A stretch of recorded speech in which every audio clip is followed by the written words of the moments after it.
In this video, I will discuss some system of particles problems from previous year's question papers of JEE Main. This is the first question. A mass m moves with a velocity v and collides inelastically with another identical mass. After collision, the first mass moves with velocity v by root 3 in a direction perpendicular to the initial direction of motion. Find the speed of the second mass after collision. You can pause the video and attempt this question.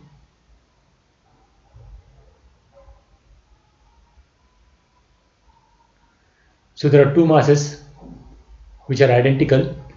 One of the mass is moving with a velocity v and it collides with the second mass, and the first mass moves with a velocity v by root 3 after collision in a direction perpendicular to the original direction of motion, and let the velocity of the second mass be v2.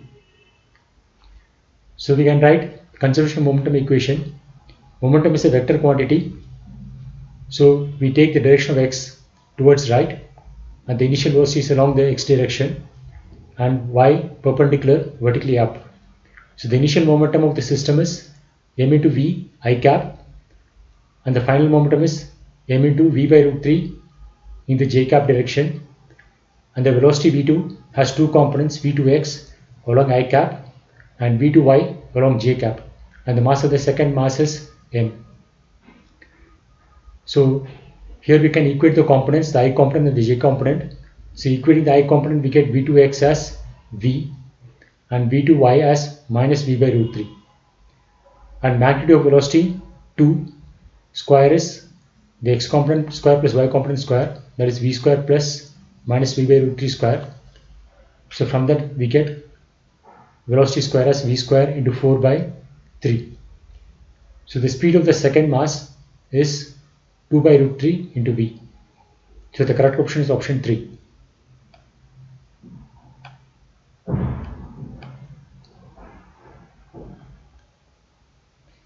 This is the next question.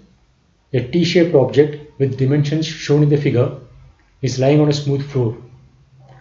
A force F is applied at the point P parallel to AB, so that the object has only the translational motion without rotation. Find the location of P with respect to C. You can pause the video and attempt this question.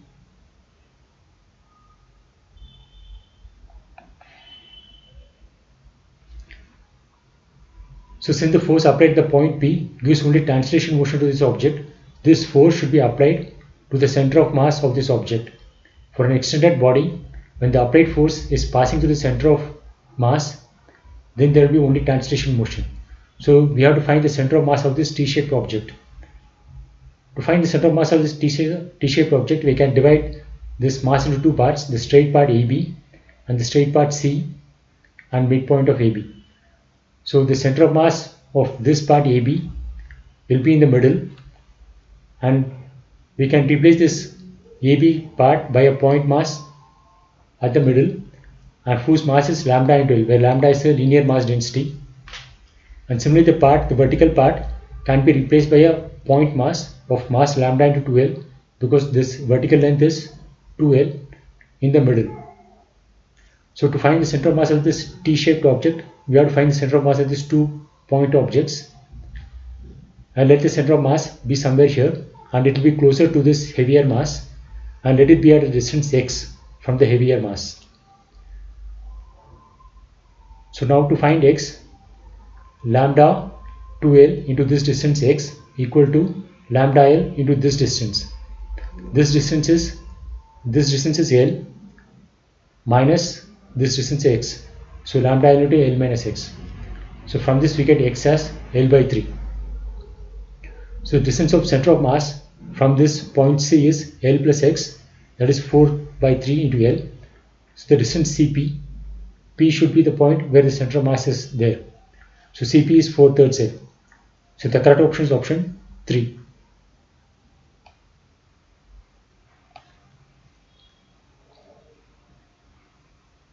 This is the next question.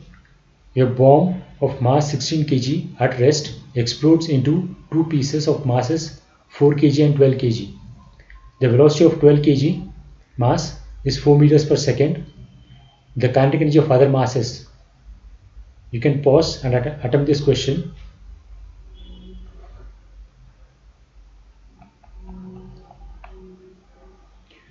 So initially 60 kg mass is at rest. It explodes into two parts, 4 kg and 12 kg.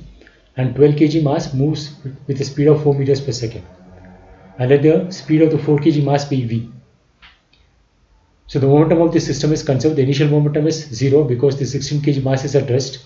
Velocity is 0. So the initial momentum is 0. The final momentum is 4 into v plus 12 into 4. From this we get the velocity v as minus 12 meters per second. So the kinetic energy of 4 kg mass is half mv square. M is 4 and velocity is 12 square. Velocity square. So from this we get the kinetic energy of 4 kg mass as 288 joules. So the correct option is option 2.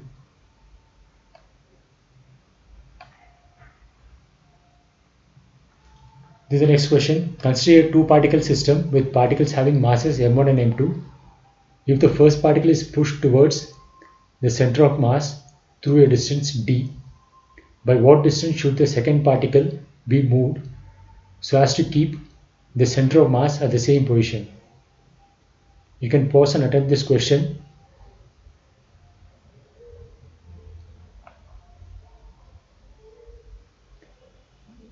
So the two masses, let it be m1 and m2, and the center of mass will be somewhere in between, and let the center of mass be at a distance L1 and L2.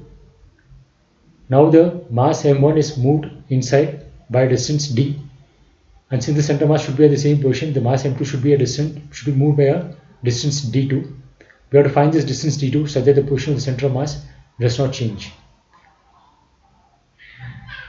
So in the first configuration, the center of mass is at a distance L1 and L2 from m1 and m2. So m1 L1 should be equal to m2 L2. And in the second configuration, the center of mass is at a distance L1 minus d from m1 and L2 minus d2 from m2. So m1 into L1 minus d equal to m2 into L2 minus d. So using this 1 into, we can cancel this term m1 L1 and m2 L2. So from that we get m1 into d should be equal to m2 into d2. So from this d2 is m1 by m2 into d. The correct option is option 3.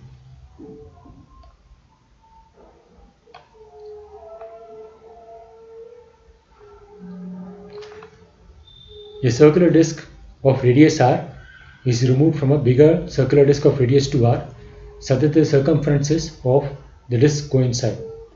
The center of mass of new disc is alpha r from the center of the bigger disc. The value of alpha is. You can pause and attempt this question.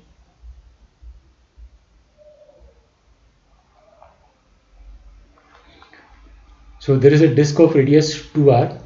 In that, a smaller disc of radius r is being removed. So there is a hole here, and this radius is r, and the circumference of this thing touches the circumference of the bigger disc. So this is r, this is r. So the total distance, the diameter is 2r. So the other end of the disc will pass through the center of the bigger disc. So the disc of radius 2r without the hole is equal to the disc of radius 2r with the hole plus the hole. So if I add these two masses, I'll get this mass without the hole. The center of mass of this disc with the hole is at alpha r, and the center of mass of this smaller disc, which is corresponds to the hole, will be at its center. So the location of this center of mass of this disc is r0. Let me call this mass as m2, and this bigger disc with the hole, let me call this mass as m1, and the center of mass is at a location alpha r comma 0. And the center of mass of this bigger disc without the hole will be at its center, that is 0 comma 0. I am choosing the x and y coordinates such that the origin of x and y coordinates coincides with the center of 2r disc. So by definition of center of mass, the x of center of mass will be equal to m1 x1 plus m2 x2 divided by m1 plus m2. So that's what is written here. m1 x1 is alpha r and x2 is r, and m1 is proportional to the area of this disc. The disc is uniform, the surface density of the disc is uniform. So it's proportional to the area, and area of the disk with the hole is pi into 2r square minus the whole area. So that is equal to 3 times pi r square. And area of this second mass M2 is pi r square. So area 1 is 3 times area 2. So M1 is proportional to 3 times M2. So we'll get 3 alpha plus 1. So from this alpha is minus 1/3. So the distance alpha is 1/3. So the correct option is option 1.